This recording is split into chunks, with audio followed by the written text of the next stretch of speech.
سلام، امیدوارم حالتون خوب باشه. امروز میخوام آموزش قاب آینه مکرمه رو بهتون بگم. بریم ببینیم چی کار باید بکنیم. اول از همه باید نخامون رو ببریم و سر بندازیم. مهم نیست که حلقتون قطرش چند سانته، باید به اندازه نخ ببرین و سر بندازین که کامل حلقتون رو بپوشونه. نخاتون 120 سانتی باشه و کامل نخا رو دور تا دور حلقه سر بندازیم. حالا 8 تا نخ رو جدا میکنیم و شروع میکنیم 4 تا با رشته های نخ گره های مربعی زدن.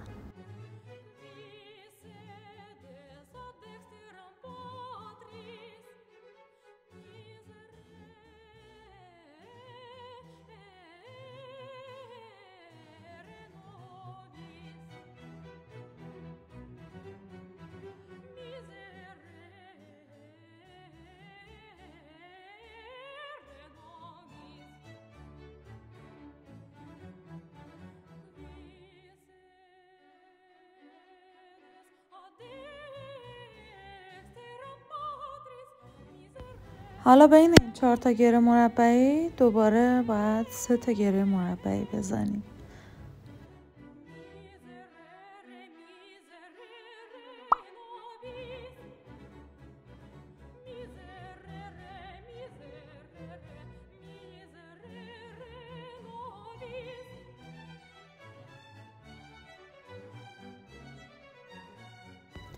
تو این ردیف باید 2 تا گره مربعی بزنیم.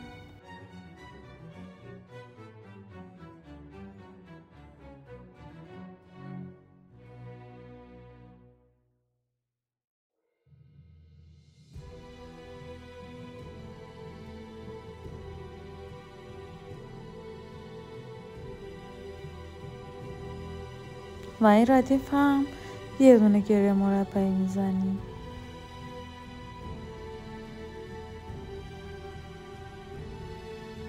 همونطور که میبینید یک مثلث درست کردیم با گره مربعی. نخ بغلش رو برمیداریم به سمت راست میکشیم و با نخهای بعدیش گره مدادی میزنیم.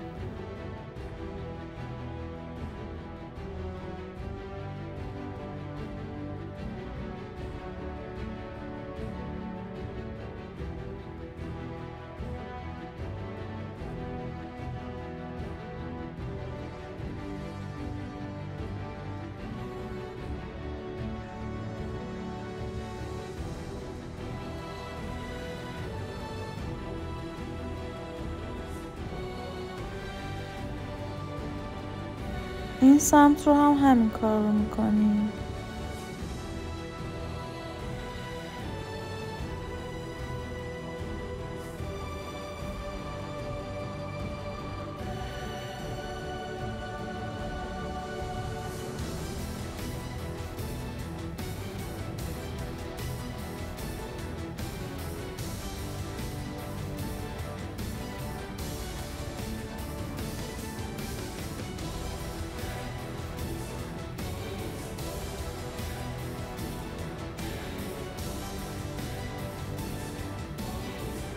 حالا دور تا دور حلقه رو باید همین کار رو تکرار کنیم.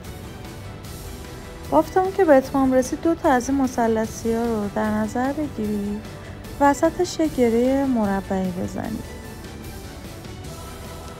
حالا 2 تا نخ از اون گره مربعی و 2 تا نخ از بغلش قرض بگیرید، یک گره مربعی سمت چپش رو هم همین کار رو تکرار کنید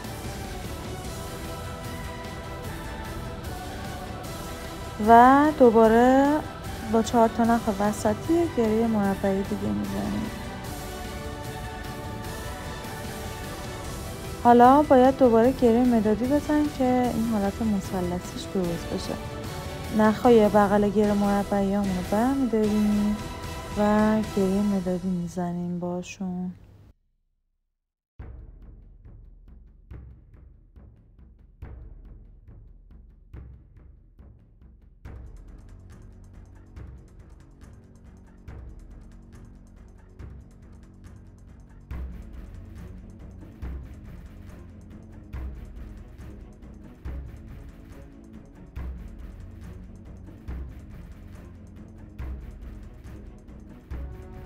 این کار رو بین تمام این پرایی که برای آینه بافتیم انجام میدیم. بعد از اینکه کارمون تموم شد یه مقداری نگه میداریم و بقیه نخا رو قیچی میزنیم.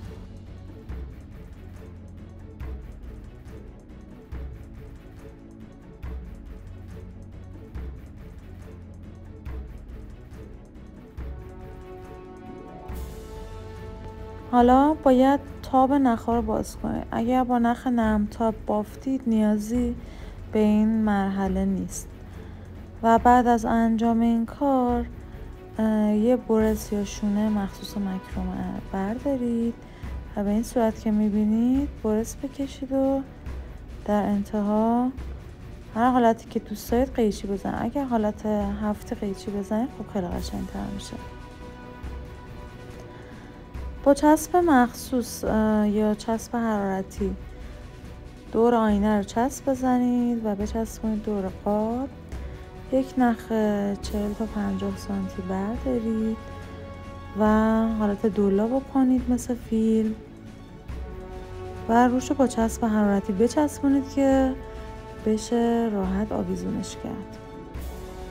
امیدوارم از این آموزشم خوشتون اومده باشه. ممنون میشم که با لایک و کامنت از این پست حمایت کنید تا منم بتونم براتون پستای بیشتری آماده کنم.